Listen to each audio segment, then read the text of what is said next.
اللهم صل على سيدنا محمد يا رب صل وسلم دائما أبدا على. بسم الله الرحمن الرحيم. الحمد لله رب العالمين والعاقبة للمتقين والصلاة والسلام على سيد الأنبياء والمرسلين سيدنا وحبيبنا وحبيب رب العالمين محمد وعلى آله وأصحابه ومن هدى بهديه إلى يوم الدين. قال الله تبارك وتعالى في كتابه المجيد والفرقان الحميد: فأعوذ بالله من الشيطان الرجيم بسم الله الرحمن الرحيم. يا أيها الناس اتقوا ربكم الذي خلقكم من نفس واحدة وقال النبي صلى الله عليه وسلم: لا يؤمن أحدكم حتى أكون أحب إليه من والده وولده والناس أجمعين. برادران اسلام، اللہ رب العزت کا ہم جتنا بھی شکر ادا کرے کم ہے کہ اللہ رب العزت نے ہمیں ایمان اور اسلام جیسی عظیم نعمت عطا فرمائی. ہم جس دور سے گزر رہے ہیں یہ دور فتنوں اور آزمائش کا دور ہے، اور فتنوں اور آزمائش کے اس دور میں ہمارے لیے سب سے بڑا چیلنج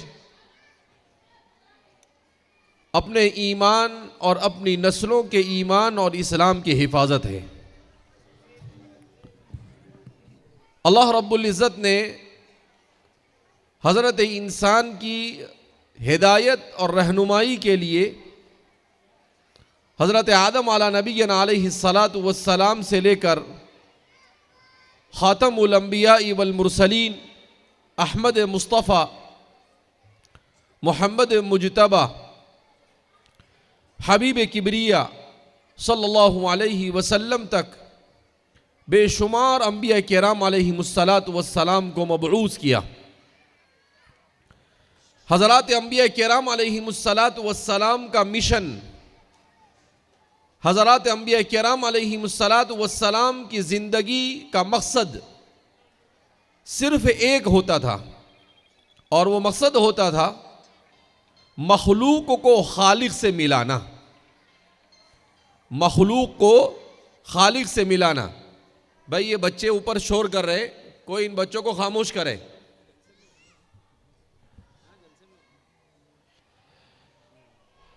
تو حضرات انبیاء کرام علیہ السلام کا مقصد یہ تھا کہ مخلوق اپنے خالق کے ساتھ کیسے جڑ جائے. اس لیے کہ انسان اس دنیا میں آیا تو ہے، اور انسان کو اللہ نے بے شمار صلاحیتیں عطا فرمائی. اللہ نے انسان کو جو صلاحیتیں عطا فرمائی، ایسی صلاحیتیں اور کسی مخلوق کو نہیں عطا فرمائی. اللہ نے انسان کا ظاہری ڈھانچہ ایسا بنایا کہ وہ کسی بھی مشکل سے مشکل کام کو آسانی کے ساتھ انجام دے سکتا ہے. آپ دیکھیں گے دنیا میں بہت ساری مخلوق ہے، بہت ساری مخلوق ایسی ہے جو انسان سے زیادہ جثے میں، جسامت میں اور جسم کے اعتبار سے بڑی ہے.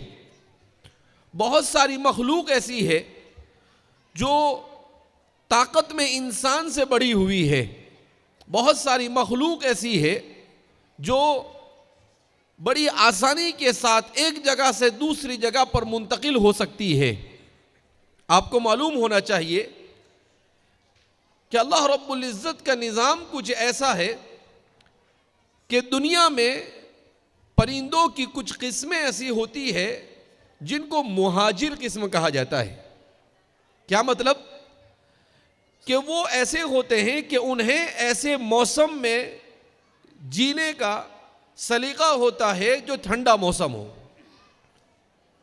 اب کسی ملک میں جہاں وہ رہتے ہیں جب تک کہ ٹھنڈی ہوتی ہے وہ اس ملک میں رہتے ہیں، اور جب اس ملک میں ٹھنڈی نہیں ہوتی اور گرمی ہو جاتی ہے تو ان کے لیے، ان پرندوں کے لیے اس ملک میں رہنا مشکل ہو جاتا ہے. تو وہ ایسے ملکوں کی طرف آتے ہیں جس ملک میں موسم ٹھنڈا ہو. سائنسدانوں نے اس بات کا انکشاف کیا ہے کہ بعض پرندے ایسے ہیں جو اپنے اچھے موسم، ایسے موسم کی تلاش میں جو ان کے جسم اور ان کی باڈی کو سوٹیبل ہو اور اس کو میچ کھا رہا ہو، ایسے موسم کی تلاش میں 3000 سے زیادہ کلومیٹر کا سفر کرتے ہیں. کتنے کلومیٹر کا؟ 3000 کلومیٹر کا. بعض مرتبہ جب وہ سفر کرتے ہیں تو 2000 کلومیٹر تک ان کو سمندر کے پانی کے علاوہ کچھ نہیں ہوتا. اور سائنسدانوں نے حساب لگایا کہ جب وہ ایک ساتھ سفر کرتے ہیں، اگر وہ الگ الگ سفر کریں تو ان کے لیے اس مسافت کو طے کرنے میں مہینوں لگ جاتے ہیں. مگر وہ کیا کرتے ہیں؟ شیپ بناتے ہیں. جیسے ہوائی جہاز ہوتا ہے ایسا شیپ بناتے ہیں لائن سے، اور پھر اس کے بعد وہ سفر کرتے ہیں. تو جس سفر کے کرنے میں انہیں 30 دن لگ سکتے ہیں، وہ سفر وہ 10 دن میں طے کر لیتے ہیں. تو آپ اندازہ لگائیں کہ چھوٹا سا پرندہ، ایک تو اللہ نے اس کو یہ سمجھ دی کہ اسے اپنی زندگی کو بچانے کے لیے کہاں جانا ہے، اس کے بعد وہاں تک پہنچنے میں وہ جلد از جلد پہنچ جائے، اس کے لیے اللہ نے اس کو یہ سمجھ دی کہ جیسے انسان نے آج ہوائی جہاز بنایا 50 سال 60 سال 70 سال پہلے، مگر وہ بالکل ہوائی جہاز کے شیپ میں، اس لیے کہ جب اس شیپ میں ہوتا ہے تو اس کے لیے ہوا اور فضا کا اور آکسیجن کا مقابلہ کرنا آسان ہو جاتا ہے. تو بالکل اسی شیپ میں وہ وہاں سے یہاں تک سفر کر کر آ جاتے ہیں. تو آپ اندازہ لگائے کہ انسان آج بناتا ہے ہوائی جہاز، اللہ نے اس کو ہوائی جہاز جیسی سوچ سینکڑوں سال پہلے عطا فرما دی. تو ایسی عجیب عجیب اللہ رب العزت کی مخلوق کے اندر میں آپ دیکھیں گے کہ ایک چھوٹا سا مچھر ہوتا ہے. ابھی میں نے ایک جگہ پر عربی میں مضمون پڑھا مچھر کے اوپر، قرآن کریم نے اس کا ذکر کیا ہے.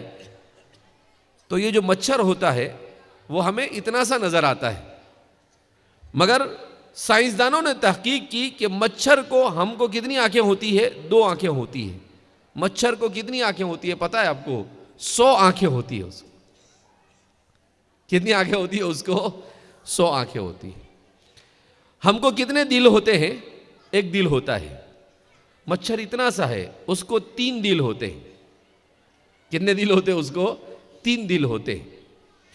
اچھا، جب وہ انسان کے اوپر بیٹھتا ہے تو وہ ہر کہیں سے بھی بیٹھ کر وہ خون نہیں چوستا ہے. وہ جب بیٹھتا ہے انسان کی باڈی پر، تو باڈی پر بیٹھنے کے بعد وہ جانچتا ہے کہ اس کا خون کتنا موٹا اور کتنا پتلا ہے، میرے لیے سوٹیبل ہے یا نہیں. اس کے وہ لیبورٹری ساتھ میں لے کے گھومتا ہے. پھر جب اسے پتہ چلتا ہے کہ ہاں یہ خون میرے لیے سوٹیبل ہے اور چل جائے گا، تو پھر وہ یہ دیکھتا ہے کہ کہیں یہ خون میرے لیے زہر جیسا مضر تو نہیں ہے. جب پورا چیک اپ ہو جاتا ہے، اس کے بعد وہ کیا کرتا ہے، جب اسے خون چوسنا ہے تو اس سے پہلے وہ وہاں پر جیسے انسان کو آپریشن کرنا ہو تو چمڑی کو بے ہوش کرتے ہیں، ایسے اس جگہ کو بے ہوش کرتا ہے وہ. اور بے ہوش کرنے کے بعد پھر وہ آسانی کے ساتھ بیٹھ کے آرام سے اپنا کھانا کھاتا ہے. آدمی بالکل بیچارہ بیٹھا رہتا ہے، وہ ایسا سمجھتا ہے کہ کچھ نہیں ہو رہا ہے، اور وہ آرام سے اپنا کام کر کے چلا جاتا ہے. پھر تھوڑی دیر کے بعد آدمی کو محسوس ہوتا ہے تو آدمی کھجالنا کیا کر دیتا ہے، شروع کر دیتا ہے. اب یہ چھوٹا سا مچھر ہے، ایسی حیرت انگیز اس کے بارے میں، مکھی کے بارے میں، مچھر کے بارے میں، یہ اللہ کی چھوٹی چھوٹی مخلوق. چونٹی جس کو ہم کہتے ہیں چونٹی، اس کا پورا نظام کیسے ہوتا ہے. اسی طریقے سے شہد کی مکھی.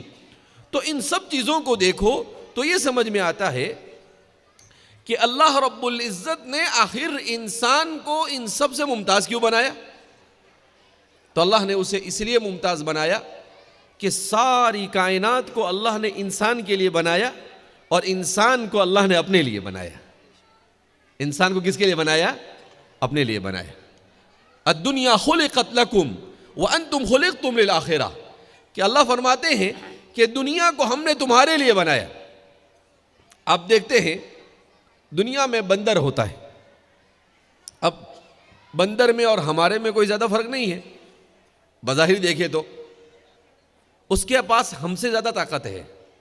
وہ یہاں سے یہاں چھلانگ مار سکتا ہے, 20 25 فٹ. بعض بندر ایسے ہوتے ہیں جو 50 فٹ تک کے چھلانگ مار سکتے ہیں. مگر اس کے باوجود آپ نے دنیا میں دیکھا کسی بندر نے 2 منزلہ بلڈنگ بنائی ہو؟ آج تک دیکھا آپ نے؟ نہیں دیکھا. وہ نہیں بنا سکتا ہے.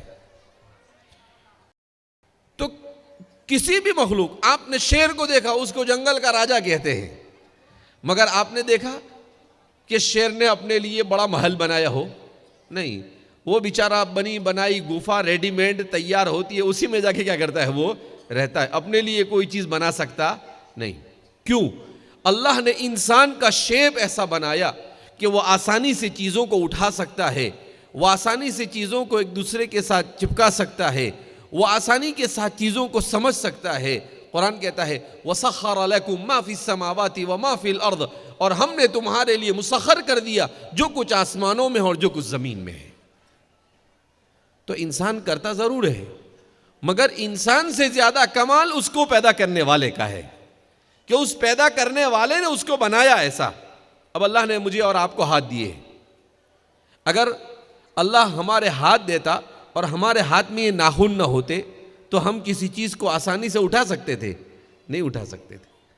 آدمی کا ایک ناخن بھی اگر نکل جائے تو آدمی کی وہ انگلی کیا ہو جاتی ہے؟ بیکار ہو جاتی ہے.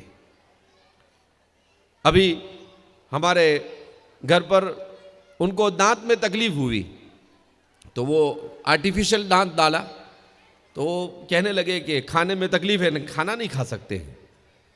میں نے کہا کہ نیا ڈالا ہے کیوں نہیں کھا سکتے ہیں؟ ڈاکٹر کے پاس گئے واپس, تو ڈاکٹر نے بتایا کہ ان کا جو دانت ہے وہ صرف ایک بال برابر بڑا بن گیا ہے.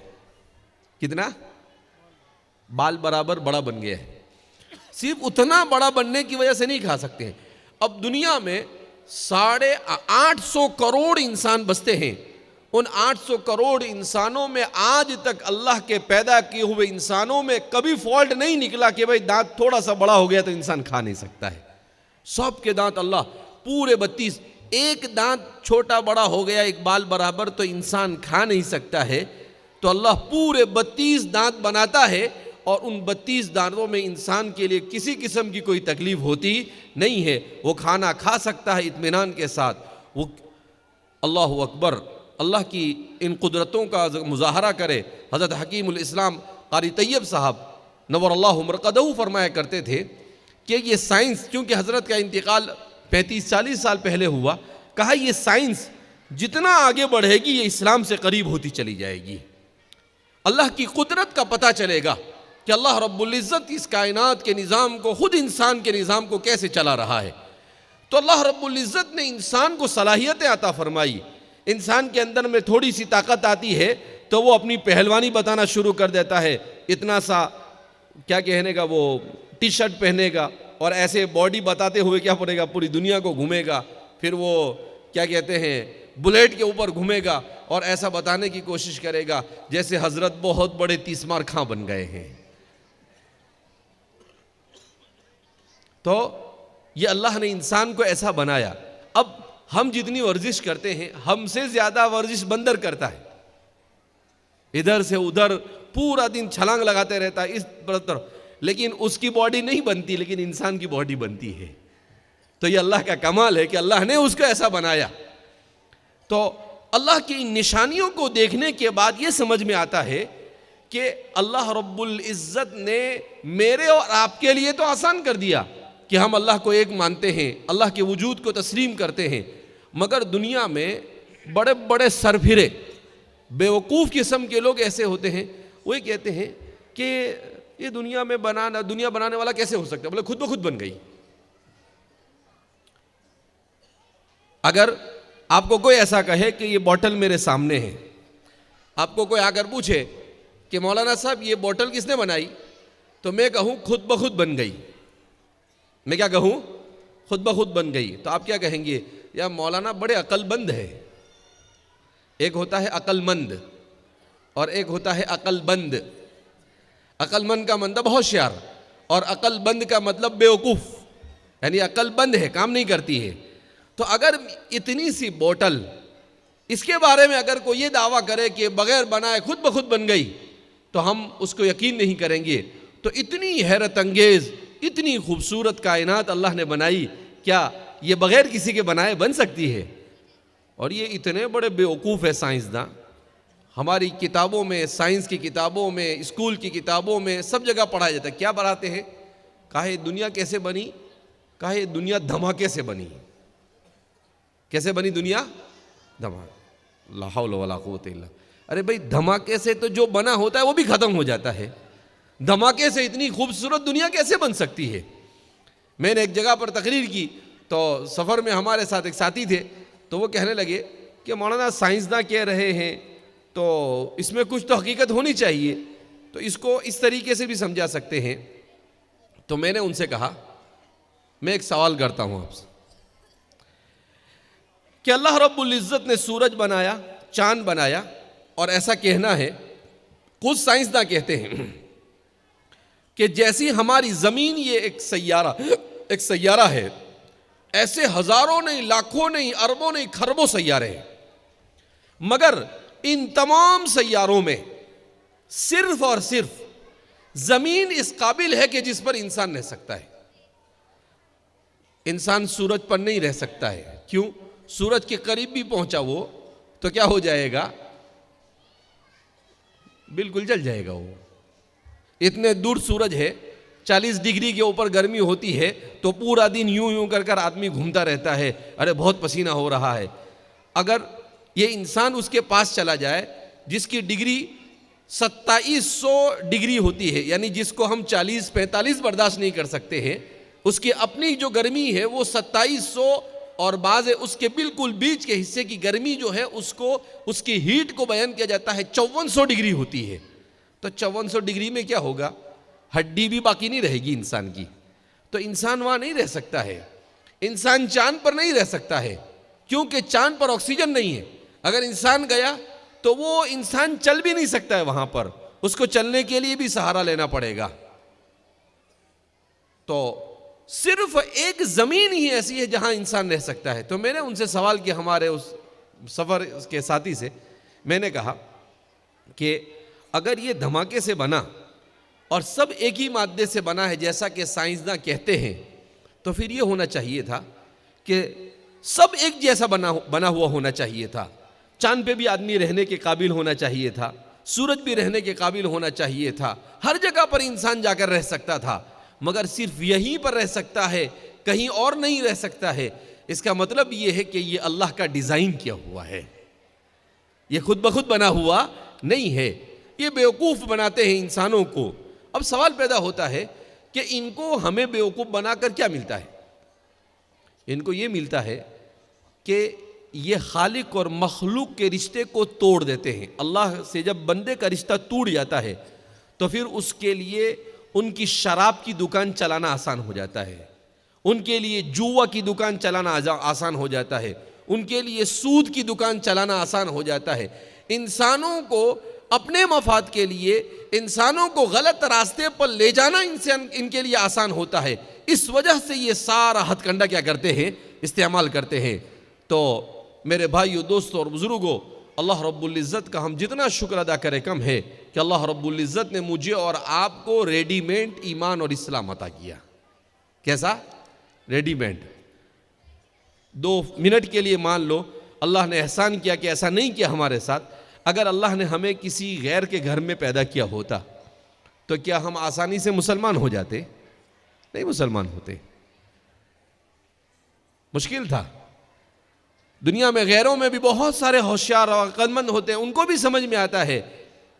مگر وہ کہتے ہیں کہ اگر اسلام لے آئے تو گھر والے مخالفت کریں گے، لوگ ماریں گے، لوگ یہ کریں گے، تو وہ اسلام نہیں لاتے ہیں. لہذا میرے اور آپ کے لیے اللہ رب العزت نے ایک موقع فراہم کیا. کیا موقع فراہم کیا؟ ہم زندگی کے مقصد کو سمجھیں.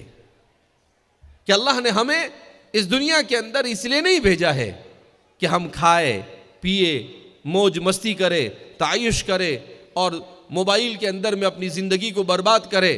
آج ہمارا نوجوان کتنے 7 8 گھنٹے موبائل لے کر بیٹھا رہتا ہے.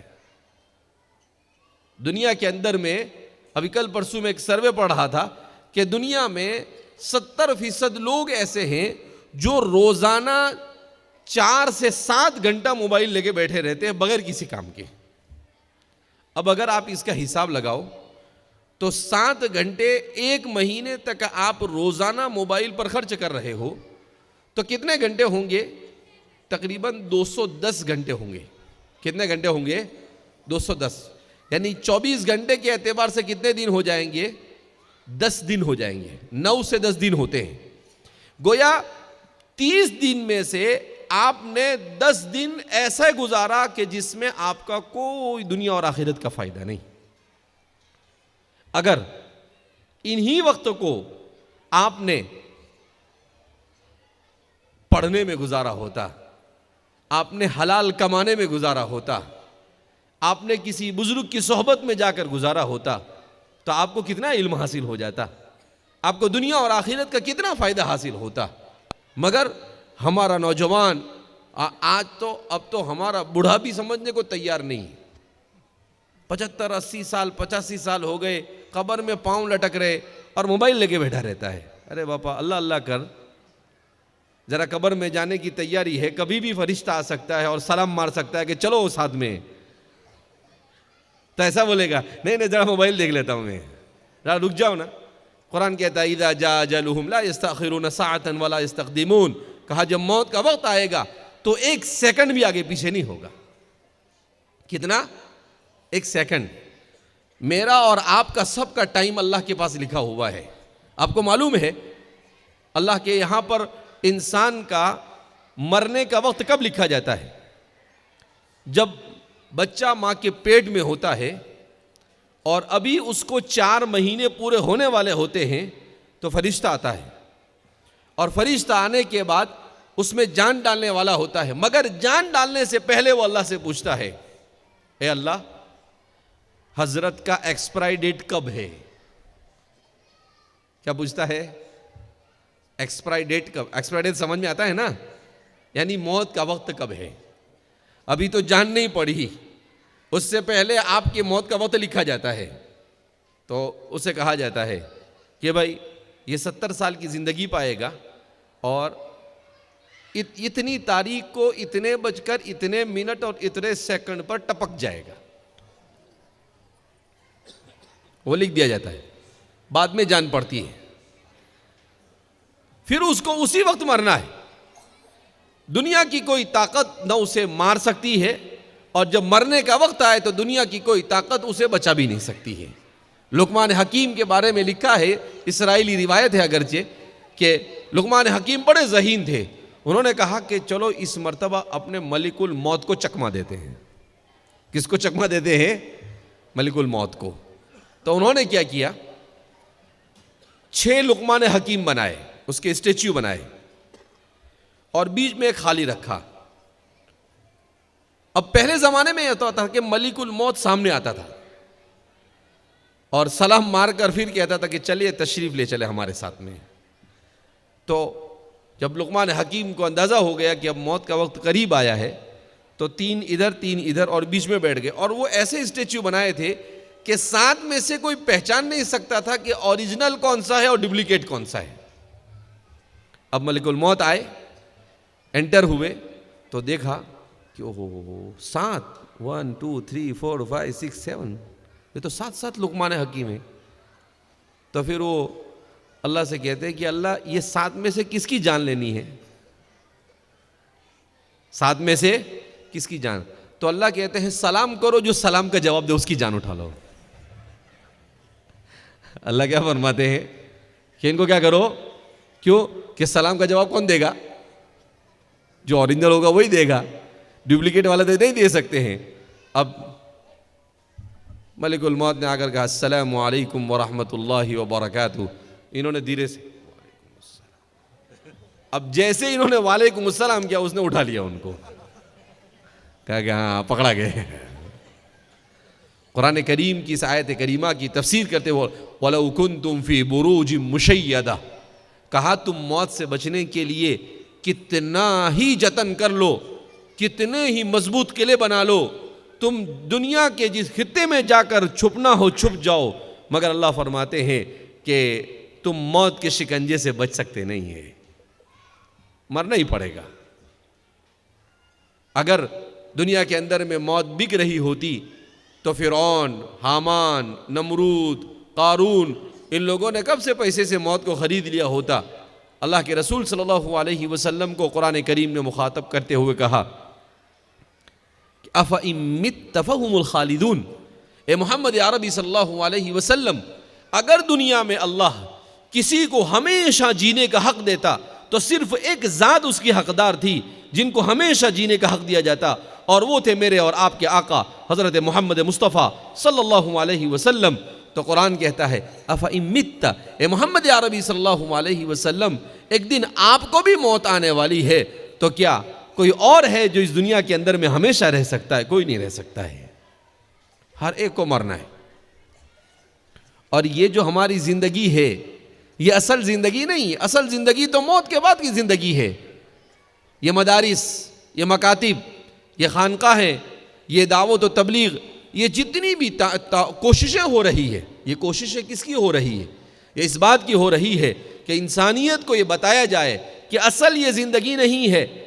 وَمَا هَذِهِ الْحَيَاةُ الدُّنْيَا إِلَّا لَهْوٌ وَلَعِبٌ، دنیا کی زندگی تو کھیل اور تماشا ہے. وَإِنَّ الدَّارَ الْآخِرَةَ لَهِيَ الْحَيَوَانُ، ہمیش کی زندگی تو موت کے بعد کی زندگی ہے. وہاں پر تو موت کو بھی موت آ جائے گی. وہاں پر کس کو موت آ جائے گی؟ موت کو بھی موت آ جائے گی. حدیث میں آتا ہے جب جنت والے جنت میں اور جہنم والے جہنم میں چلے جائیں گے تو موت کو دمبے کی شکل میں لایا جائے گا اور جنت اور جہنم کے بیچ میں کھڑا کیا جائے گا اور موت کو ذبح کر دیا جائے گا اور کہا جائے گا یا اہل الجنہ، اے جنت والو، خلود لا موت، اب ہمیشہ رہو گے، تمہیں موت کبھی نہیں آئے گی.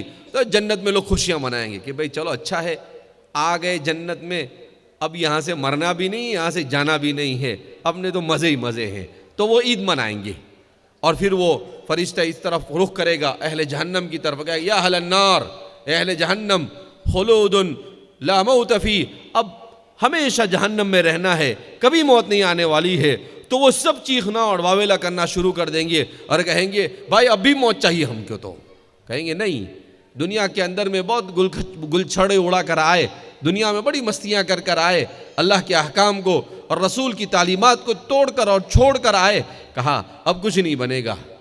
تو پھر وہ اللہ سے کہیں گے لو ان لنا کرۃ فنکون من المحسنین، اے اللہ ایک بار واپس دنیا میں بھیج دے، ایک دم صبح صاحب بن کے آ جائیں گے ہم. بالکل کچھ بھی نہیں، ایسے انسان بن کر آئیں گے دنیا کے اندر میں کہ آپ سوچ بھی نہیں سکیں گے. اللہ کہیں گے چگ گئی چڑیا کھیت، اب کچھ نہیں. جب ہم نے تم کو 60-70 سالہ زندگی دی تھی اس وقت کچھ نہیں کیا، اب کیا جنت اور جہنم دیکھنے کے بعد تو اچھا سدھر جاوے. اس کو دیکھے بغیر ہم نے قرآن اور حدیث میں اس کی تفصیلات کو بیان کی، اس کو ہمارا رسول آ کر تمہیں بیان کر کر چلا گیا کہ یہ ہے جنت، یہ ہے جہنم، جنت کی یہ ہے نعمتیں اور جہنم اتنی خوفناک چیز ہے، تم کو سب کچھ بتایا، مگر تمہارا دماغ اس وقت نہیں چلا. دماغ چلا مگر تم نے حد دھرمی کی اور تم نے اپنی مرضی کے مطابق زندگی گزاری. تو اب دنیا میں اگر اپنی مرضی کے مطابق زندگی گزار کر آئے ہو تو اب یہاں پر آنے کے بعد تمہیں ہماری مرضی کے مطابق اچھے اور برے ٹھکانے پر رہنا پڑے گا. اس لیے میرے بھائیو، دوستو اور بزرگوں، ضرورت اس بات کی ہے کہ ہم سمجھیں اس بات کو، ہم اپنے بچوں کے ایمان اور اسلام کی فکر کریں. زمانہ بڑا پرخطر ہے، ہر طرف سے کوششیں کی جا رہی ہے. کہیں ہماری بچیوں کو مرتد بنانے کی کوشش ہو رہی ہے، کہیں پر ہمارے نوجوانوں کو مرتد بنانے کی کوشش ہو رہی ہے اور طرح طرح کی سازشیں رچی جا رہی ہے. مگر اگر ہمارا ایمان مضبوط ہوگا، گھروں میں والدین نے اپنی اولاد کی صحیح ایمانی اور اسلامی تربیت کی ہوگی تو دنیا کی کوئی طاقت ہمیں اپنے ایمان سے منحرف کر سکتی نہیں ہے. یہ مدارس اسی لیے بنائے. یہ جامعہ عائشہ، مدرسہ عائشہ للبنات کس کے نام سے ہے؟ حضرت عائشہ صدیقہ رضی اللہ تعالی عنہا. ہمارے والد صاحب اللہ انہیں عافیت اور صحت کے ساتھ عمر دراز عطا فرمائے. وہ فرماتے ہیں کہ لوگ مجھے کہتے رہتے تھے کہ مولانا آپ لڑکوں کے مدرسے بناتے، لڑکیوں کے مدرسے نہیں بناتے ہو. تو میں نے کہا کہ لڑکیوں کے مدرسے کو سنبھالنا بہت مشکل ہوتا ہے، اس لیے میں نہیں بناتا ہوں. تو ایک مرتبہ ایک آدمی نے کہا کہ مولانا یہ ہائی وے ہوتا ہے نا، ہائی وے، اس پہ گاڑیاں چلتی ہے تو ایکسیڈنٹ بھی ہوتا ہے نا. تو کہا ہاں ایکسیڈنٹ ہوتا ہے. تو کہا ایکسیڈنٹ ہونے کے بعد کیا کرتے ہیں؟ کہا جی ایکسیڈنٹ ہوا تو گاڑی سائڈ پہ کرتے ہیں اور واپس ہائی وے چالو ہو جاتا ہے. کہا کہ آپ اس میدان میں کام کر رہے ہیں، آپ شروع کیجئے، کبھی کچھ ہوا تو اس کا حل تلاش کرنا. مگر ایسا تو نہیں ہوتا دنیا میں کہ ایکسیڈنٹ ہونے کے بعد سارے لوگ بولتے نہیں بھائی ہم ہائی وے پہ نہیں جائیں گے. بولے کیوں؟ ایکسیڈنٹ ہوتا وہاں پہ نہیں. تو کہا اس طریقے سے آپ کو کرنا پڑے گا. تو پھر ہمارے والد صاحب کہتے ہیں کہ میں مکہ مکرمہ میں کعبۃ اللہ کے سامنے بیٹھ کر قرآن کی تلاوت کر رہا تھا، اور قرآن کی تلاوت کرتے کرتے آیت پر پہنچا ان المسلمین والمسلمات والمؤمنین والمؤمنات والقانتین والقانتات والصادقین والصادقات. پوری آیت کریمہ پڑھی تو فرماتے ہیں کہ اللہ نے میرے دل میں بات ڈالی کہ عالمہ بنانا ضروری نہیں ہے لیکن مومنہ بنانا ضروری ہے. اس لیے کہ پوری آیت میں کہیں پر اللہ نے عالمہ کا ذکر کیا نہیں ہے. تو کہا کہ عالمہ بنانا چاہیے. تو پھر الحمدللہ لڑکیوں کے لیے ان اداروں کا سلسلہ کیا گیا، شروع کیا گیا. تو 3 سے 4 سال کا یہ کورس ہوتا ہے جس میں بچی کو قرآن پڑھنا سکھا دیا جاتا ہے، بچی کو اس کے عقائد، اس کے احکام، گھریلو مسائل، اسی طریقے سے اس کو ٹیلرنگ، کپڑے سینا، مہندی لگانا، تو اس کی ضرورت کی جو چیزیں ہیں یہ ساری چیزیں سکھا دی جاتی ہے. اس سے کیا ہوتا ہے؟ معاشرے کے اندر میں ایسی تربیت یافتہ عورتیں وجود میں آتی ہے جو ہماری نسلوں کی ایمانی اور اسلامی تربیت کرے گی. اس لیے کہ سب سے پہلا مدرسہ انسان کا کیا ہے؟ ماں کی گود ہے. جب ماں پڑھی لکھی ہوگی تو اگر اس بچے کو مکتب نہیں ملے گا، مدرسہ اور کوئی پڑھانے والا نہیں بھی ہوگا، تو چونکہ ماں نے خود قرآن پڑھا ہے وہ بچے کو خود ہی پڑھا دے گی اس کو. اور معاشرے کے اندر میں اسی لیے ضروری ہے ہمیں اپنی بچیوں کی طرف تعلیم کے اعتبار سے توجہ دینا. یہ دنیا میں جتنا بگاڑ ہے، اس بگاڑ کے پیچھے دشمن نے سب سے زیادہ محنت کی ہے تو عورتوں کو بگاڑنے میں. آزادی نسواں، میں کتاب پڑھ رہا تھا، اس کتاب میں لکھا تھا کہ آزادی نسواں کی تحریک کیسے شروع ہوئی. یعنی عورتیں کہتی ہیں کہ ہم کو آزادی چاہیے. تو یہ تحریک کہا یہ عربوں کے اندر میں اس تحریک کو سب سے پہلے شروع کیا. عورتیں یہ یوروپ میں جا کر پڑھ کر آئی. جب یوروپ سے رفاعہ تحتاوی اور اس جیسی عورتیں پڑھ کر مصر کے اندر میں آئی تو ان عورتوں نے اس ماحول کو ایسا بگاڑا کہ آج جن ملکوں کے اندر میں عورتوں نے اپنے دین کو بیچ کر تعلیم حاصل کی، ان ملکوں میں 4 نہیں 6 نسلیں گزر گئی.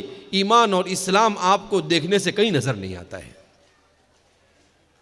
تو یہ بڑی خطرناک چیز ہے. اس لیے ہمیں اپنے بچیوں کی سب سے پہلے ان کے ایمان اور اسلام کی فکر کرنی ہے. اگر ان کو تعلیم دوسری کم ملے گی تو چلے گا، مگر ان کا ایمان اور اسلام کا سودا نہیں ہونا چاہیے. اسی لیے ہمارے والد صاحب کہتے ہیں کہ بھائی ہمارے اسکول مسلمانوں کے اپنے ہونے چاہیے، مسلمانوں کے اپنے کالج ہونے چاہیے. جب ہمارے ہوں گے تو ہم اپنی بچیوں کو پردہ کرا سکتے ہیں، ہم اپنی بچیوں کو اسلامی احکام کے دائرے میں رہ کر جتنا ممکن ہو سکتا ہے ہم ان کو تعلیم دے سکتے ہیں. لہذا اس بنا پر ضرورت اس بات کی ہے کہ جہاں بچیوں کو یہ تعلیم دی جائے وہیں پر اونلی فار گرلز اسکول بھی ہونے چاہیے.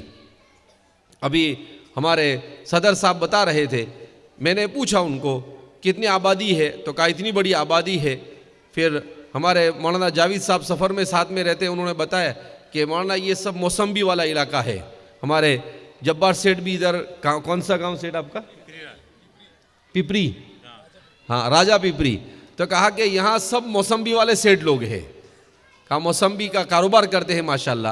اب میں نے جب پوچھا کہ یہاں پر آپ کے یہاں پر اسکول 11ویں 12ویں کے کتنے ہیں، تو مجھے جواب ملا ہے ہی نہیں۔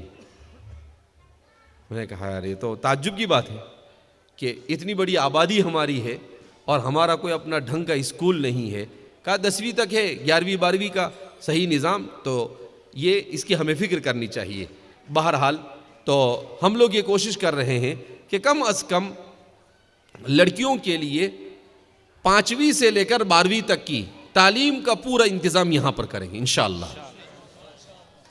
11ویں 12ویں بھی تو ہماری بچی ہمارے ماحول میں رہ کر دین کو سیکھتے ہوئے مکمل طور پر وہ تعلیم حاصل کرے، اور پھر اس کے بعد جب 12ویں تک ہماری بچیاں تعلیم حاصل کرے گی تو بہت سارے میڈیکل کالج، الحمدللہ مہاراشٹر کے اندر میں جامعہ کی 5 میڈیکل کالج ہیں، ایک بدنا پور میں ہے، ایک کنج کھیڑا میں ہے، ایک رنجنی میں ہے، ایک ابھی انوا کے اندر میں شروع ہو رہی ہے، اور ایک اکل کنواں میں ہے۔ تو 5 میڈیکل کالج ہے جہاں پر الحمدللہ ہماری بچیاں پورے حجاب کے اندر میں تعلیم حاصل کرتی ہیں۔ فارمیسی کالج، جامعہ کی 9 فارمیسی کالج ہیں، ڈی فارمیسی، بی فارمیسی، مختلف قسم کی۔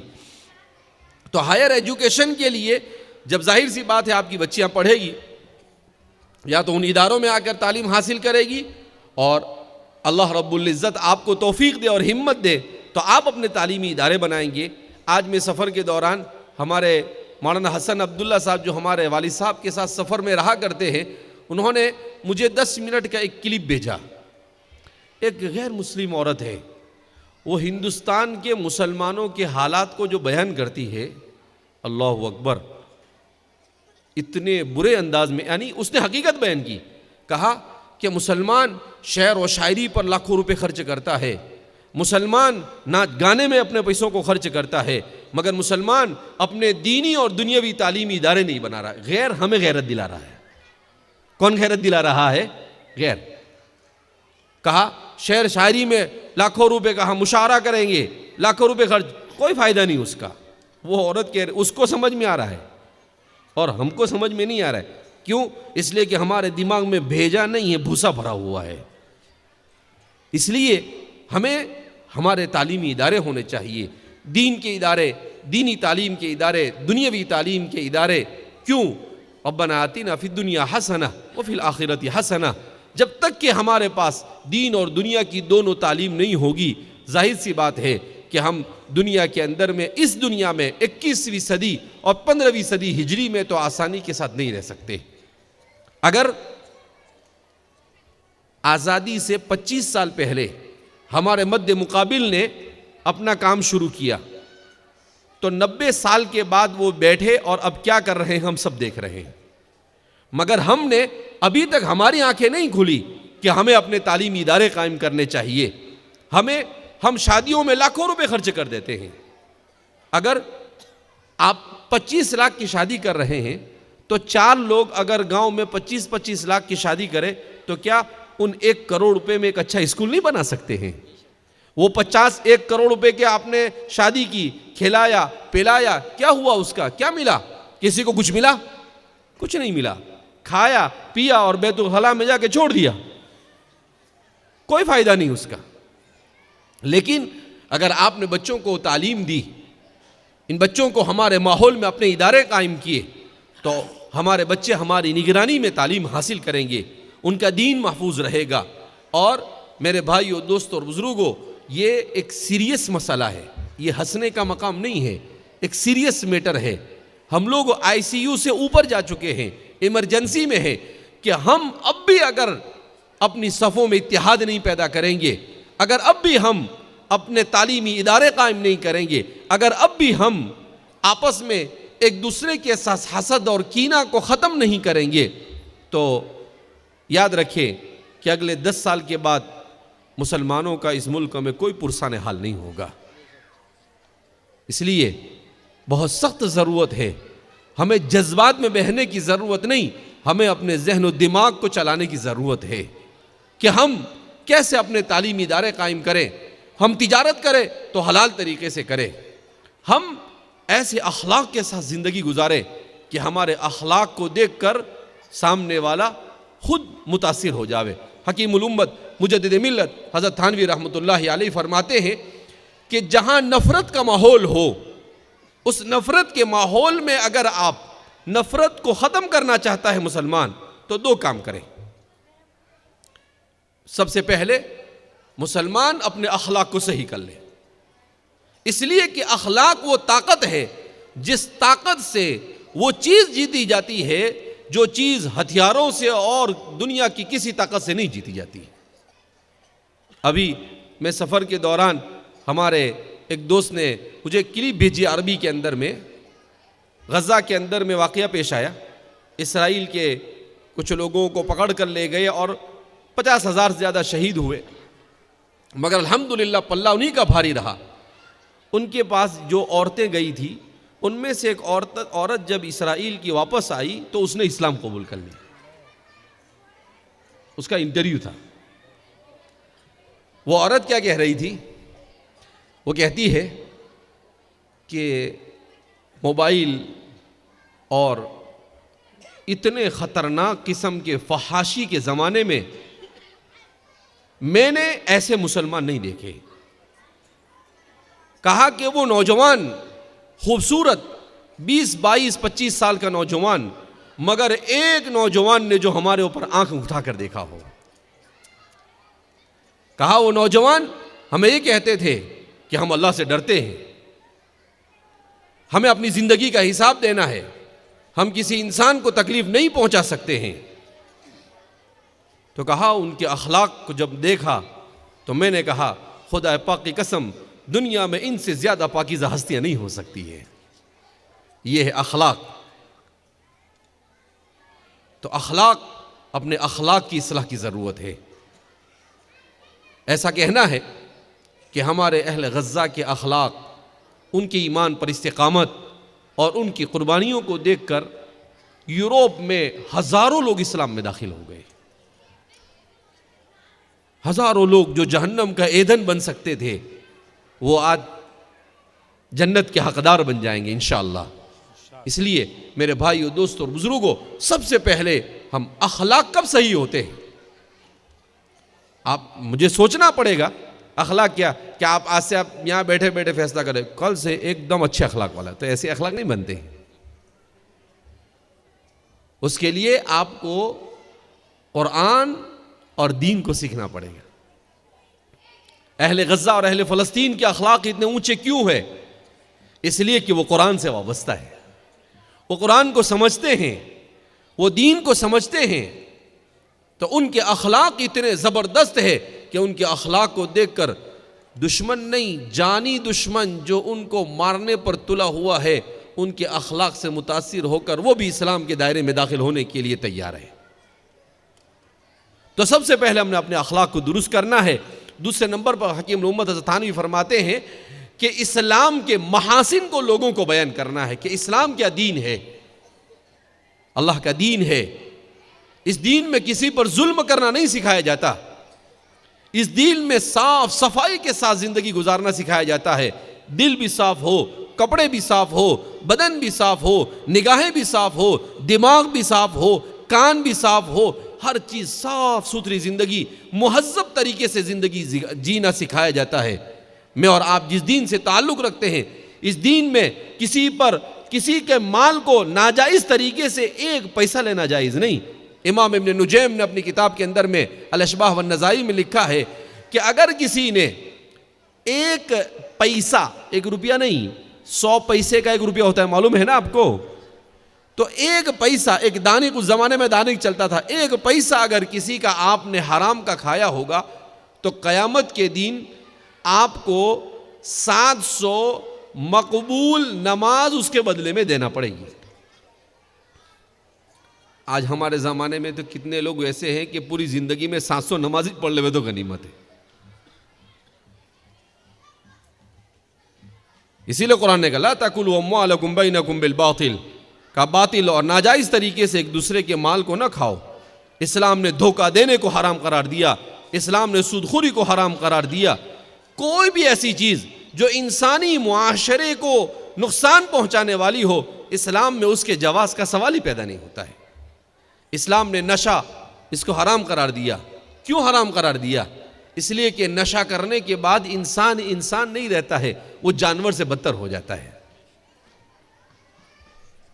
تو اس لیے میرے بھائیو، دوستو اور بزرگوں، ہم اپنی زندگی پر سوچیں، ہم اپنے آپ کو دین سے جوڑیں، ہم اپنی اولاد کی تعلیم و تربیت کی فکر کریں۔ میں بتا رہا تھا حضرت عائشہ کے نام سے یہ ادارہ ہے، ام المومنین عائشہ صدیقہ رضی اللہ تعالیٰ عنہ۔ اللہ کے رسول صلی اللہ علیہ وسلم فرماتے ہیں خذوا نصف علمکم من حمیرہ، کہا اے میری امت، تم دین کا آدھا علم حضرت عائشہ سے سیکھو۔ امت کو آدھا علم، دین کا آدھا علم پہنچایا حضرت عائشہ نے۔ حضرت عمر رضی اللہ تعالیٰ عنہ کے زمانے میں جب کسی مسئلے میں کچھ سمجھ میں نہیں آتا تھا تو حضرت عمر کہتے تھے کہ بھائی حضرت عائشہ کے پاس جا کر پوچھاؤ کہ اس کے بارے میں آپ صلی اللہ علیہ وسلم نے کیا کہا۔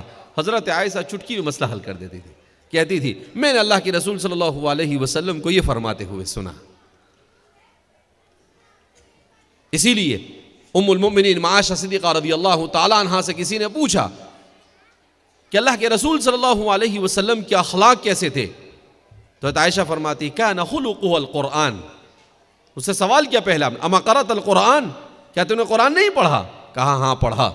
کہا حضور کے اخلاق کیا تھے؟ چلتا پھرتا قرآن تھے آپ کیا تھے؟ چلتا پھرتا قرآن تھے۔ انک لعلی خلق عظیم۔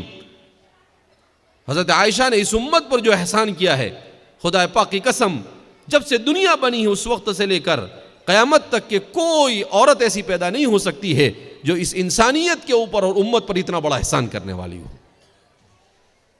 ایسے ایسے لوگوں کی تربیت کی، اللہ کے رسول صلی اللہ علیہ وسلم کی تعلیمات کو امت تک پہنچایا۔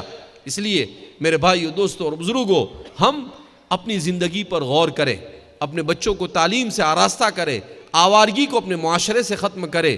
جو آوارہ گردی کر کے ہمارے بچے گھومتے اور پھرتے ہیں ان کو تعلیم کے ساتھ منسلک کرے، ورنہ کل قیامت کے دن ہم سب کو اللہ کے سامنے جواب دینا پڑے گا۔ ایحسب الانسان ان یترک سدی، کیا انسان یہ سمجھتا ہے کہ وہ ایسے ہی چھوڑ دیا جائے گا؟ الم یکن نطفۃ من منی یمنی، کہا وہ گندے قطرہ تھا، ہم نے اس سے اس کو بنایا ہے۔ کہا ہم نے تمہیں اتنی نعمتیں عطا کی، اس لیے نہیں عطا کی ہم نے تم کو کہ تم دنیا سے ایسے ہی چلے جاؤ۔ کہا نہیں، ایک ایک سیکنڈ کا حساب لیں گے۔ اللہ فرماتے لا تزول قدم عبد حتى يسأل عن اربع، کہا کہ جب تک کہ اللہ 4 سوال نہیں کرے گا وہاں تک کہ کسی انسان کا پاؤں اللہ کے سامنے سے ہل نہیں سکے گا۔ عن عمرہ فیما افنی، زندگی کہاں گزاری؟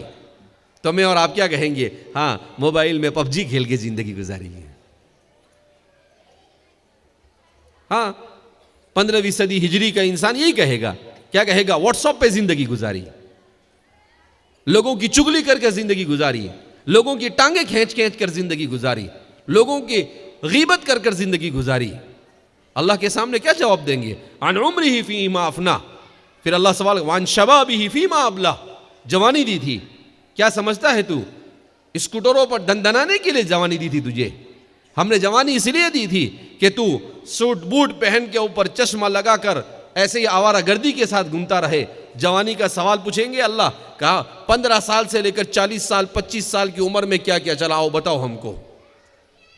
تو کیا جواب دے گا ہمارا نوجوان؟ وہ کہے گا میں بہترین ٹی شرٹ پہنتا تھا اور جینس پینٹ پہنتا تھا، گوگلز چشمہ پہنتا تھا، آتا جاتا کچھ تھا نہیں اور ٹھاٹ باٹ کے ساتھ گھومتا تھا۔ تو اللہ بولیں گے کہ یہ پارسل جہنم میں پھینک دو اس کو اٹھا کے۔ تو اتنا آسان نہیں ہے۔ ہمارا نوجوان یہ سمجھتا ہے کیا ہوتا ہے، کیا ہوتا ہے، نہیں آنکھ تو بند ہونے دے، سمجھ میں آ جائے گا کیا ہوتا ہے۔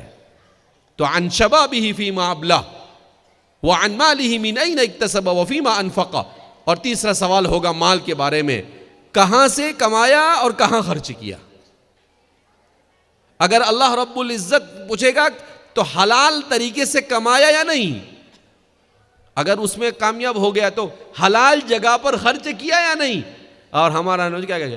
ہاں 25 لاکھ کی شادی کیا تھا، بچی کی شادی میں خرچ کیا تھا۔ تو بولے اچھا، تو تجھے 25 لاکھ اس لیے دیے تھا کہ تو شادی کے اندر میں خرچ کرے گا، کیوں؟ ایک کام کرو، یہ پارسل کو بالکل جہنم کے نچلے طبقے میں روانہ کر دو۔ تو اس لیے ان المبذرین کانوا اخوان الشیاطین، قرآن کہتا ہے کہ بیکار اپنے مال کو خرچ کرنے والے یہ شیطان کے بھائی ہیں۔ گٹکا کھانے میں اپنا مال خرچ کرتے ہیں، ہم بیڑی پینے میں اپنا مال گنوا رہے ہیں، ہم بالکل آوارہ گردی، 50,000 اور 60,000 کا موبائل، کام کے ٹھکانے نہیں، 10-15 ہزار کی نوکری نہیں، اور 40 اور 50,000 کا موبائل لے کے گھوم رہے ہیں۔ کیا ضرورت ہے؟ جتنی چادر ہو اتنا ہی پاؤں پھیلانے کا، چادر سے زیادہ پاؤں نہیں پھیلانے کا۔ کیا وہ اس پہ کس پہ ملتا ہے؟ ہفتے پہ ملتا ہے، ہر مہینے 2,000 روپے 4,000 روپے دینے، سستے میں ملتا ہے۔ تیرے واسطے ریکامہ بیٹھا ہے نا کمپنی والا جو تجھے سستے میں دے گا۔ 50,000 کی چیز تم کو 60,000 میں دے گا۔ وہ میرا اور تمہارا کون سا بڑا وہ خیر خواہ ہے جو ہم کو سستے کے اندر بھی دے گا اور ہفتے پہ بھی دے گا؟ تو یہ بیوقوف بناتے ہیں سب۔ تو اس لیے ہم اس بات کو سوچیں کہ مال کہاں خرچ، اللہ فرماتے ہیں کہ من این اکتسب وفیما انفق، کہاں سے کمایا اور کہاں خرچ کیا۔ شراب سے کمایا ہوگا تو اللہ کو جواب دینا پڑے گا۔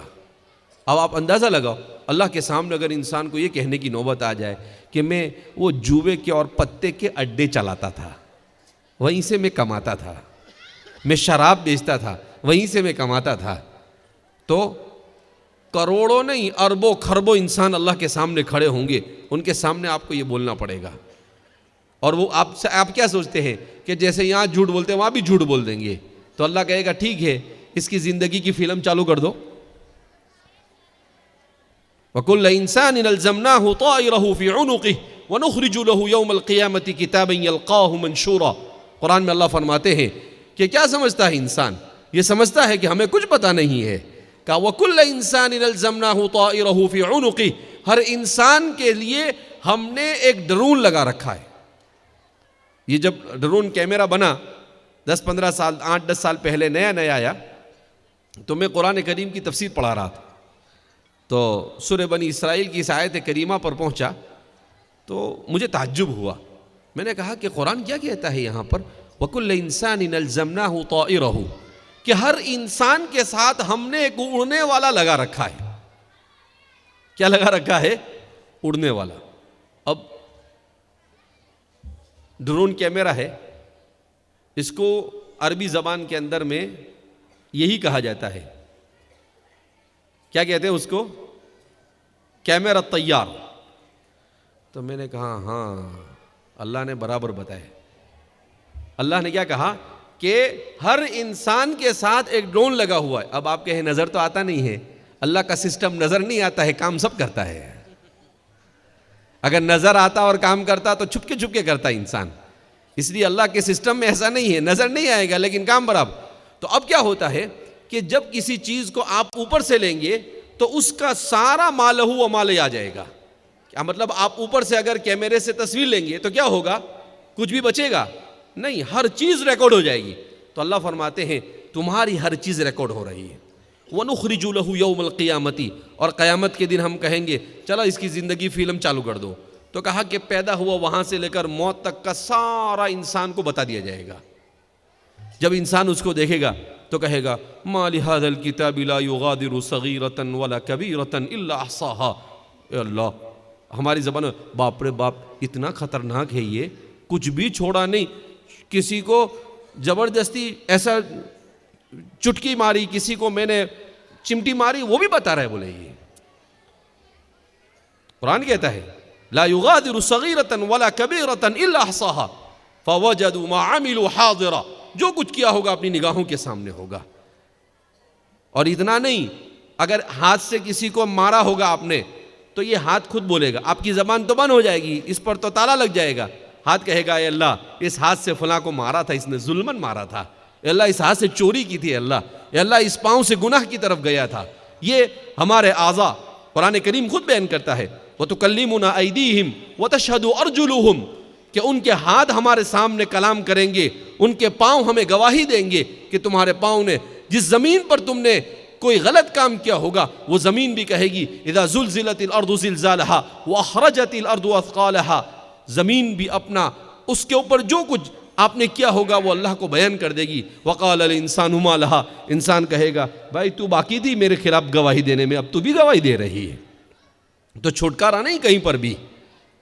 اس لیے میرے بھائیو، دوستو اور بزرگوں، قرآن کریم کی اتنی واضح تعلیمات کے بعد بھی اگر ہم اپنی دنیا اور آخرت کو بنانے کی فکر نہیں کرتے ہیں تو خدا پاک کی قسم مجھ سے اور آپ سے بڑا بیوقوف دنیا میں کوئی نہیں ہو سکتا ہے. اس لیے ہم اس بات کی فکر کریں، اپنی بچیوں کو تعلیم دے اور اپنے تعلیمی ادارے قائم کرے. کمائے تو حلال طریقے سے کمائے، انسانوں کے ساتھ اچھے اخلاق کے ساتھ پیش آئے اور اسلام کی مکمل تعلیمات پر عمل کرنے کی کوشش کرے. بہرحال یہ ہمارا عائشہ مدرسہ عائشہ صدیقہ کتنے سال ہوئے اس کو؟ 2009 سے ماشاءاللہ تقریباً 15 سال ہو رہے ہیں ادارے کو، اور تقریباً 1000 سے زیادہ بچیاں اب تک کے یہاں سے پڑھ کر فارغ ہو چکی ہیں. اور آج کتنی بچیاں فارغ؟ 40 ماشاءاللہ 40 بچیاں آج فارغ ہونے جا رہی ہے. تو الحمدللہ یہ اللہ کی بہت بڑی نعمت ہے. ہمیں ان اداروں کو، ان تعلیمی اداروں کو محبت کی نگاہ سے دیکھنا چاہیے. حدیث میں ہے اللہ کے رسول صلی اللہ علیہ وسلم نے کہا کن عالما او متعلما، یا تو عالم بنو یا طالب علم بنو، اور اگر کچھ نہیں تو علماء سے محبت کرنے والے بنو. آج علماء سے نفرت کو پھیلایا جاتا ہے. جب معاشرہ علماء سے کٹ جائے گا تو یہ معاشرہ دین سے دور ہو کر فسق اور فجور کی وادی میں بھٹک جائے گا. اس لیے کسی سے ہم کو عداوت ہو الگ بات ہے، مگر علماء سے اپنی دوری بنائے رکھنا در حقیقت اپنے آپ کو اللہ سے دور کرنا. کیوں؟ اس لیے کہ علماء یہ دین سکھانے والے ہیں، ان کا مقصد کوئی اور نہیں ہے.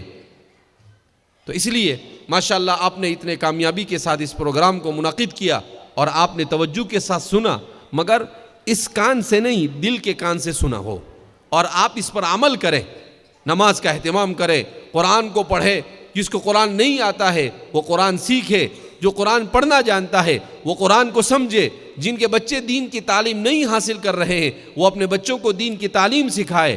آپ دیکھو، ماں باپ کی زندگی میں دین ہوگا تو اولاد میں دین آئے گا، اور ماں باپ کی زندگی میں دین نہیں ہوگا تو اولاد کی زندگی میں دین نہیں آ سکتا ہے.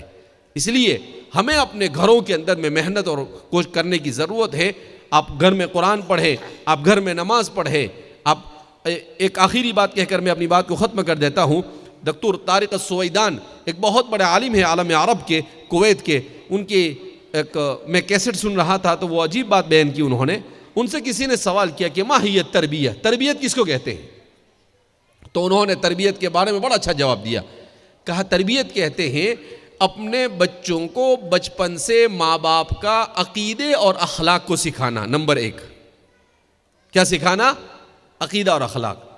آج میرا مسلمان دین سے اتنا دور ہے کہ اس کو اگر میں پوچھوں ابھی کہ عقیدہ کس کو کہتے ہیں تو وہ بھی معلوم نہیں ہوگا. عقیدہ کس کو کہتے ہیں؟ نہیں معلوم. میں بتاؤں؟ اگر معلوم ہے تو نہیں بتاؤں. ابے عقیدہ جاننا چاہتے ہیں آپ؟ ابے اڈول والے کیوں کوئی دوسری زبان سمجھتے ہیں کیا؟ ابے عقیدہ کس کو عقیدہ کہا جاتا ہے کہ ایک انسان اپنے دل و دماغ میں دنیا کے بارے میں، اپنے بارے میں اور آخرت اور اللہ کے بارے میں کیا سوچتا ہے، اسے کیا کہتے ہیں؟ عقیدہ کہتے ہیں. عقیدہ یہ جڑ ہے. تو اللہ کے بارے میں میرا آپ کا کیا عقیدہ ہونا چاہیے؟ قرآن میں اللہ کا تعارف کیا، اللہ لا الہ الا هو الحی القیوم. اللہ، اس کے علاوہ کوئی معبود نہیں، وہ ہمیشہ سے ہے، حی ہے، قیوم، وہ کائنات کے نظام کو تھامے ہوئے ہیں. لا تأخذہ سنۃ ولا نوم، اللہ کو نہ اونگ آتی ہے نہ نیند آتی ہے. لہو ما فی السماوات و ما فی الارض، آسمان اور زمین میں جو کچھ ہے وہ سب کچھ اللہ کے قبضے قدرت میں ہے. تو یہ پورا اللہ کا تعارف. ایک اللہ کے بارے میں مسلمان کیا سوچے، نبی کے بارے میں کیا سوچے. آج ہم جماعت میں جاتے ہیں، فضائل پڑھتے ہیں، مکتب میں جاتے ہیں، مسائل پڑھتے ہیں، مگر عقیدہ جیسا پڑھنا چاہیے ویسا نہیں پڑھتے ہیں۔ تو ابھی ہمارے یہاں پر تحفظ عقائد اسلامیہ کا پروگرام ہوا، اس سے پہلے سے میرے دماغ میں چل رہا تھا کہ مسلمان کو کم از کم بنیادی عقیدہ سکھانا چاہیے۔ تو الحمدللہ تقریباً 50 ایسے عقیدے کو ہم نے جمع کیا کہ جس کا جاننا ہر مسلمان کے لیے ضروری، اللہ کے بارے میں، نبی کے بارے میں، فرشتوں کے بارے میں، آسمانی کتابوں کے بارے میں، قیامت کے بارے میں، قبر کے بارے میں، احکام کے بارے میں، شریعت کے بارے میں، حلال کے بارے میں، حرام کے بارے میں، تقدیر کے بارے میں کیا ہمیں سوچنا چاہیے۔ تو یہ اس کو سیکھنے کے لیے آپ کو 10 سال نہیں لگیں گے، اگر آپ چاہے تو ایک دن میں سیکھ سکتے ہیں، مگر چاہتا ہی نہیں کوئی، تو ہی نہ چاہے تو بہانے ہزار ہے۔ لہذا میں نے وہ چھوٹی سی پاکٹ سائز کی کتاب بنائی اور اس کو چھپوایا۔ تو ہمارے طلبہ رمضان میں تراویح پڑھنے جا رہے تھے، ایک مہینے سے میں ان کو سمجھاتا رہتا تھا، تو وہ 2000 چھپوائی۔ تو بعد میں نے کہا کہ بھئی وہ کتاب لوگوں کو تقسیم کرنے کے لیے، تو کہا کہ وہ تو 10 منٹ میں بچے لے کر چلے گئے۔ تو وہ کتاب انشاءاللہ آپ کے مدرسے میں بھی یہاں بھیجیں گے، اس کا ہندی میں، مراٹھی میں اور مختلف زبانوں میں اس کا ترجمہ ہوگا۔ ہر آدمی اپنے عقیدے کو درست کرے۔ عقیدے کی مثال ایسی ہے جیسے درخت جو ہوتا ہے اس کی جڑیں، درخت کی جڑیں اگر مضبوط ہو تو وہ درخت گرے گا نہیں گرے گا۔ اگر ہمارا عقیدہ مضبوط ہوگا تو کوئی دنیا کی طاقت ہمیں ایمان اور اسلام سے نہیں پھرا سکتی ہے۔ اس لیے سب سے زیادہ ہمیں اپنے عقیدے پر محنت کرنا ہے۔ باپ بھی اپنے گھر میں عقیدے کی تعلیم کرے، ماں بھی اپنے گھر میں بچوں کو عقیدہ سکھائے، جو ہماری بچیاں پڑھ کر جا رہی ہے وہ بھی اپنے گھر میں، اپنے گاؤں کے اندر میں عقیدے کی تعلیم کرے، جو علماء ہے وہ بھی عقیدے کو سکھائے۔ پوری امت کے اندر میں عقیدے کا سور پھونک دیا جاوے اور عقیدے کی روح پھونکی جاوے کہ بھئی پہلے عقیدہ سیکھو۔ تو اس لیے کم از کم ہمیں اپنے عقیدے کو درست کرنا ہے۔ جب عقیدہ درست ہوگا تو ہمارے بچے ارتداد سے بھی دور رہیں گے، ہمارے بچے الحاد سے بھی دور رہیں گے۔ عقیدے کے بعد احکام کو سیکھیں گے، اخلاق کو سیکھیں گے۔ خدا پاک کی قسم یہ دنیا ہی تمہارے لیے جنت بن جائے گی۔ بہرحال کافی وقت ہو رہا ہے، اللہ رب العزت آپ سب کے یہاں پر جمع ہونے کو قبول فرمائے۔ تو میں آخر میں بتا رہا تھا طارق السویدان کا، انہوں نے کہا کہ عقیدہ اور اخلاق اپنے بچوں کو سکھانا ماں باپ پر فرض ہے، ایک۔ نمبر 2، بچہ اپنا وقت کس چیز کے اندر میں خرچ کرے یہ بھی ماں باپ کی ذمہ داری ہے، بچے کو سکھائے، تربیت کا حصہ ہے۔ کہ آپ قرآن پڑھنے میں اپنا وقت لگائے، آپ تعلیم میں اپنا وقت لگائے، یا موبائل کے اندر میں اور بیکار چیزوں کے کھیلنے میں لگائے، کہا یہ ماں باپ کا فرض ہے کہ بچوں کو یہ سکھائے۔ تیسرا، تربیت کا حصہ یہ ہے کہ ماں باپ کی ذمہ داری ہے کہ وہ اپنے بچوں کو سکھائے کہ وہ کیسے لوگوں کے ساتھ دوستی رکھے اور کیسے لوگوں کے ساتھ اپنے تعلق کو ختم کرے۔ آج کچھ کر رہے ہیں ہم اس میں سے؟ کچھ بھی نہیں کر رہے ہیں۔ پھر کہتے ہیں کہ ہمارے بچے بگڑ گئے، ہم نے اپنے بچوں پر محنت ہی نہیں کی۔ اس لیے میرے بھائی، دوستوں اور بزرگوں، ہمیں پورے طور پر اپنی اولاد کی تربیت کرنی ہے۔ محمد قطب جو بہت بڑے مفکر گزرے ہیں، مکہ مکرمہ میں 5-10 سال پہلے ان کا انتقال ہوا، وہ کہتے ہیں پوری دنیا میں جو بگاڑ ہے اس بگاڑ کا سبب بھی ایک اور اس کا علاج بھی ایک۔ اس کا سبب یہ کہ ہم نے اپنے بچوں کی تربیت کرنا چھوڑ دیا، اور اس کا علاج یہ کہ ہم اپنے بچوں کی تربیت کرنا شروع کر دیں۔ اللہ رب العزت ہمیں صحیح معنی میں اپنے بچوں کی تربیت کرنے کی فکر اور توفیق مرحمت فرمائے۔ کفر سے، شرک سے، بدعات سے، خرافات سے اور معصیت سے اللہ ہم سب کی حفاظت فرمائے۔ اللہ ہم سب سے راضی ہو جائے، ایسے اعمال کی توفیق مرحمت فرمائے۔ اور ہمارے اس پروگرام کی کامیابی کے لیے جن دوستوں نے محنتیں کی ہے، کوششیں کی ہے اور جنہوں نے اپنا مال خرچ کیا ہے، اللہ ان سب کو دارین میں بہترین بدلہ عطا فرمائے۔ ان کے اولادوں میں اللہ حفاظ، علماء اور داعی پیدا فرمائے۔ حضرت مولانا حسین احمد مدنی وہ فرمایا کرتے تھے، ہمارے حضرت مولانا حسین احمد مدنی فرماتے تھے کہ اگر آپ علماء سے محبت کرو گے تو اللہ آپ کے گھر میں علماء اور حفاظ پیدا فرمائیں گے، اور اگر آپ علماء سے بغض رکھو گے تو آپ کی نسلیں دین سے دور ہو جائیں گی۔ تو اس لیے، اور ہم نے تو ایسی بہت ساری مثالیں دیکھی ہے جن کے باپ دادا نے علماء سے محبت کی، اللہ نے ان کے نسلوں میں بڑے بڑے علماء پیدا کیے، اور جن کے باپ دادا نے علماء کے ساتھ عداوت کی، ان کی نسلیں الہاد اور بے دینی کے دلدل میں پھنس گئی. میں قسم خدا کی کہا کہ کہتا ہوں نام بنام ایسے لوگوں کو بتا سکتا ہوں، مگر جائز نہیں ہے بتانا. بہرحال تو اس لیے ہم اپنے دین کے ساتھ وابستہ رہیں، ہمارے نوجوان کو دین سے وابستہ کرے، ہمارے علماء اپنے نوجوانوں پر محنت کرے، ان کو دین کے ساتھ وابستہ کرنے کی کوشش کرے.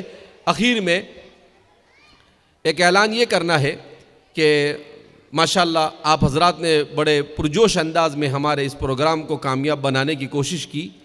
آپ کا اور ہمارا سب کا کوئی مقصد نہیں. مجھے آپ سے کچھ نہیں چاہیے، آپ کو مجھ سے کچھ نہیں چاہیے. ہم سب کا مقصد کیا ہے؟ ہم اللہ کے لیے جمع ہوئے. کس کے لیے جمع ہوئے؟ اللہ کے لیے. اور حدیث میں ہے کہ جب کچھ لوگ اللہ کے لیے جمع ہوتے ہیں تو اللہ رب العزت فرشتوں سے پوچھتے ہیں کہ بھئی یہ کیوں جمع ہوئے ہیں؟ تو اللہ فرماتے ہیں کہ اللہ صرف تیرا نام لینے کے لیے جمع ہوئے ہیں. تو اللہ کہتے ہیں تم گواہ رہو، ان کی سب کی مغفرت کر دی میں نے. اللہ کرے ہماری یہ مجلس ایسی مجلس میں ہو جاوے جس میں حاضر رہنے والے کی ہر ایک کی اللہ مغفرت فرما دے. تو اب یہ کہ الحمدللہ ایک تو آپ کے پاس یہ اعلان کیا گیا الحمدللہ کہ یہاں انشاءاللہ بہت جلد صرف 11ویں 12ویں کا صدر صاحب لے کر آئے تھے ہمارے، مگر ہم نے ناظم صاحب کے ساتھ مشورہ کیا تو کہا کہ بھئی نہیں، 5ویں سے لے کر 12ویں تک انشاءاللہ مکمل طور پر صرف لڑکیوں کے لیے یہاں پر تعلیم کا آغاز کیا جائے گا. اگر لڑکوں کے لیے نہیں ہے تو آپ لوگوں کو فکر کرنی چاہیے اپنے تعلیمی ادارے بنانے کی. اور ساتھ ہی ساتھ چونکہ کھانا بنانے اور کھانا کھلانے کی کچھ تکلیف ہے تو پیچھے کی جو زمین ہے ہمارے ایوب پٹھان صاحب اللہ ان کو جزائے خیر عطا فرمائے، انہوں نے بلڈنگ کے پیچھے جو زمین ہے وہ زمین کا اچھا خاصا حصہ انہوں نے وقف کیا ہے. اللہ رب العزت انہیں دارین میں بہترین بدلہ عطا فرمائے. یہ اللہ کے راستے میں وقف کرنے کا مطلب یہ ہے کہ آخرت میں اپنا کھاتا کھولنا. آخرت میں کیا کرنا؟ کیا نام ہے ان کا؟ ایوب پٹھان صاحب آخرت میں اپنا کھاتا کھولنا. جیسے بینک میں انسان کھاتا کھولتا ہے نا، سیونگ اکاؤنٹ اور کرنٹ اکاؤنٹ، تو ایسے یہ بھی سیونگ اکاؤنٹ کھلتا ہے. یہاں پر تو سیونگ اکاؤنٹ حرام جائز نہیں ہے بغیر ضرورت کے، لیکن وہاں سیونگ اکاؤنٹ کا مطلب کیا ہے کہ اب اس جگہ پر بچے کھائیں گے پیئیں گے، جتنی بھی ایکٹیویٹی ہوگی اس سب کا ثواب ان کو ملتا رہے گا آٹومیٹک. جیسے آدمی پیسے جمع کراتا ہے اپنے کھاتے میں، ایسے یہ جمع ہوتا رہتا ہے. تو ماشاءاللہ انہوں نے اپنی زمین کے لیے مکمل اپنا ارادہ ظاہر کیا، اللہ انہیں جزائے خیر عطا فرمائے. اور جن لوگوں نے بھی یہ زمین ہماری عطا کی، جن لوگوں نے یہ بلڈنگ بنائی کہ 1000 سے زیادہ بچیاں ہماری دین سے آراستہ ہو کر چلی گئی. ہمارے والد صاحب فرماتے ہیں مرد پڑھتا ہے فرد پڑھتا ہے، عورت پڑھتی ہے نسل پڑھتی ہے. تو ماشاءاللہ ان کو ثواب ملتا رہے گا. صدقۃ جاریہ، اذا مات الانسان، جب مر جاتا ہے انسان تو سب اس کے دفتر بند ہو جاتا ہے، صرف صدقہ جاریہ جاری رہتا ہے. کسی کو علم سکھایا ہے، کہیں بلڈنگ بنائی، کہیں زمین وقف کر دیا، کہیں کسی کو عالم بنانے میں کفالت میں دے دیا. عجیب عجیب قصہ. ابھی شام کے ایک عالم کا قصہ وہ بہت مشہور ہوا تھا بیچ میں عربی زبان میں. انہوں نے لکھا کہ ایک آدمی کا ملک شام کے اندر میں انتقال ہو گیا، تو انتقال کے بعد اس کو خواب میں دیکھا تو اس کو پوچھا کہ بھئی تم پر کیا گزری؟ کہا کہ قبر میں گیا تو بڑا بھیانک منظر تھا اور ایسا لگا مجھے کہ جہنم کے علاوہ کوئی راستہ نظر نہیں آ رہا ہے. مگر میں مدرسے کے اندر میں 2 بچے پڑھ رہے تھے، ان بچوں کے پڑھنے والے کی ان کی کوئی کفالت کرنے والا نہیں تھا، تو میں نے ان بچوں کی کفالت کر دی. تو ان بچوں کی کفالت کی برکت سے اللہ رب العزت نے مجھے معاف کر دیا اور جنت میں انٹر کر دیا. تو لگتا ہے چھوٹا سا عمل، مگر یہ عمل بہت عظیم ہے. کیوں کہ بچے کو پڑھانے کا مطلب یہ ہے کہ آپ نے اس بچے کی زندگی بنا دی. میں ایک مرتبہ کویت میں تھا، تو وہ کمپیوٹر کا جو پین ڈرائیو ہوتا تھا پہلے 5-7 سال پہلے وہ خراب ہو گیا. تو میرے ساتھی سے کہا کہ اس کو بنانا ہے ذرا، تو ایک جگہ پر لے گیا مجھے.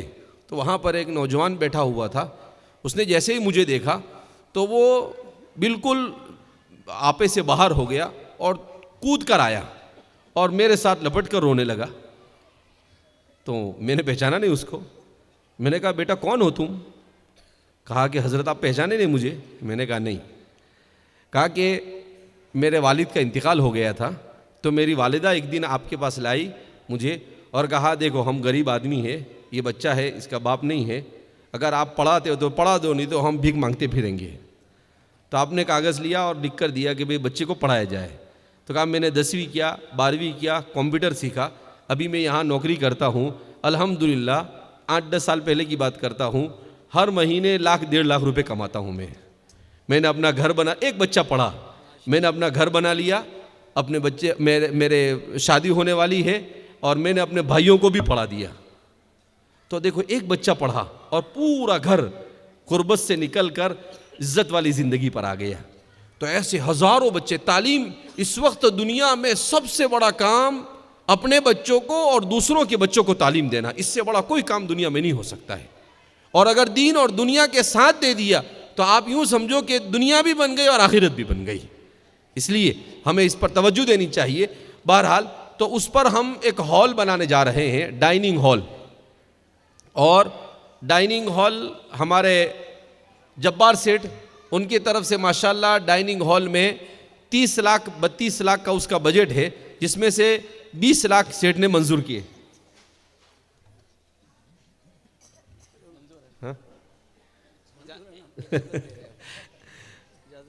سیٹھ ہمارے ابا کے بھی دوست ہیں اور ہمارے بھی دوست ہیں. اب ہمارے ابا کی عمر کے ہے تو دوست تو نہیں بول سکتے ہیں, بڑے بول سکتے ہیں ہمارے. تو سیٹھ نے ماشاءاللہ ابھی بھی اور بھی بہت ساری جگہوں پر کام کروایا, اللہ انہیں جزائے خیر عطا فرمائے. اب جو اوپر کے 2 کام ہم کر رہے ہیں, سیٹھ کا منشا ایسا تھا کہ اس کو شیڈ میں بنا دیا جائے, پترے میں بنا دیا جائے, لیکن ہم نے یہ مشورہ کیا کہ اس کو سلاپ والا بنا دے. کیوں؟ اس لیے کہ جب سلاپ والا بن جائے گا تو اوپر ہم اساتذہ جو یہاں پر رہتے ہیں ان اساتذہ کے کوارٹر اوپر بنا دیں گے, تو یہ خالی ہو جائے گا. تو ہمارے لیے اسکول کے اندر میں اس بلڈنگ کو استعمال کرنا کیا ہو جائے گا, آسان ہو جائے گا. لہذا اس بنا پر اب 20 لاکھ کے بعد اوپر جو کچھ بچا ہوا ہے اس میں آپ حضرات تعاون کر دیں. اس کے بعد دعا کے بعد ہم انشاءاللہ اپنی مجلس کو ختم کر دیں گے. اڈول والے دیکھتے ہیں ابھی اڈول والے کیا کرتے ہیں, اڈول والوں کا امتحان ہے. بتائے بھائی ساتھی, کھڑے ہو جائے, ہمارے اساتذہ بیچ میں چلے جائے, کھڑے ہو جائے بھائی. ہمارے اڈول والے, رضا پور والے, راجہ پپری والے, کارکین, ڈھورکی, یعنی اپنے اعتبار سے کسی کو 5,000 10,000, کسی کو سیمنٹ, کسی کو اسٹیل, کسی کو اینٹ, جو بھی دینا ہو آپ تعاون کریں انشاءاللہ. ابھی بمبئی کے اندر میں ایک جگہ پر ہمارے چیلیا کمیونٹی کے لوگوں نے مجھے بلایا اور کہا کہ مولانا ہمارا پروجیکٹ ہے 450 کروڑ کا. کتنے کا سیٹ؟ 450 کروڑ کا. 5 سال سے کہا کہ پیسے ہی نہیں دیتے لوگ. میں نے کہا نہیں دیتے ہیں, میں نکالتا ہوں ان کے پاس سے. تو الحمدللہ پروگرام کیا تو انہوں نے بتایا کہ بھائی ہماری جو چیلیا برادری ہے وہ 156 گاؤں کے اندر میں رہتی ہے, جن کی تعداد 5,70,000 ہے. میں نے کہا اس میں سے 2.5 لاکھ تو کمانے والے ہوں گے نا؟ کہا ہاں اتنے تو ہوں گے. میں نے کیلکولیٹر نکالا اور 450 کروڑ کو ضرب دیا 2.5 لاکھ پر, تو ایک آدمی پر 16,000 روپے. ایک آدمی پر کتنے سال میں؟ 5 سال میں 16,000 دینے, یعنی ہر سال 3,000 روپے دینے. تو وہ 156 دیہاتوں سے 500-700 لوگ آئے ہوئے تھے, وہ سب کھڑے ہو گئے. کہا مولانا ہمارے پیسے سے بن گئے, آپ سمجھ لو. اور ماشاءاللہ ہر ہفتے 50 لاکھ 70 لاکھ روپے وہ جمع کر رہے ہیں اور ان کا کام چل رہا ہے. پھر انہوں نے کہا کہ مولانا ایک ہمارا پروگرام ممبئی میں کریں. بمبئی میں پروگرام کیا تو 200-250 ان کے جو ہوٹل والے تھے ان کو جمع کیا, ان کو 1 گھنٹہ سمجھایا تعلیم کی اہمیت, اپنے بچوں کو ارتداد سے بچانے کی فکر, یہ سب چیزیں سمجھائی. تو 10 منٹ میں 10 کروڑ روپے جمع کیا انہوں نے. 10 منٹ میں 10. جیسے ہی ختم ہوا تو ایک چاچا کھڑے ہوئے بڑی عمر کے, کہا مولانا 1 کروڑ روپے. دوسرے ادھر سے کھڑے ہوئے, کہا حضرت 50 لاکھ روپے. تیسرے کھڑے ہو 5 لاکھ سے نیچے کوئی بولے ہی نہیں. تو ہمارے والد صاحب کہتے ہیں کہ پہلے آج سے 10-20 سال پہلے امت کے پاس پیسہ, آج پیسہ ہے, لیکن اپنے پیسے کو صحیح جگہ پر استعمال کرنا سیکھیں کہ ہم اپنے پیسے کو کہاں ڈالیں. شادی بیاہ میں نہیں ڈالے, ناچ گانے میں نہیں ڈالے, فضول خرچی میں نہیں ڈالے, بہت اعلیٰ قسم کے گھر بنانے میں نہیں ڈالے. بہت اعلیٰ قسم کی گاڑیاں لے کر گھومنے میں نہیں ڈالے، یہ کچھ کام نہیں آنے والا ہے، لیکن جو اللہ کے راستے میں دیا ہوگا، جو خرچ کیا ہوگا تو وہ آپ کو کام لگے گا۔ لہذا اس بنا پر آپ حضرات دل کھول کر بتائیں، ہمارے بہت سارے اساتذہ بھی بیچ میں کھڑے ہوئے ہیں، 5 منٹ کا وقت دیا جاتا ہے، 5 منٹ کے اندر میں آپ سے جو ہو سکتا ہے تعاون کریں۔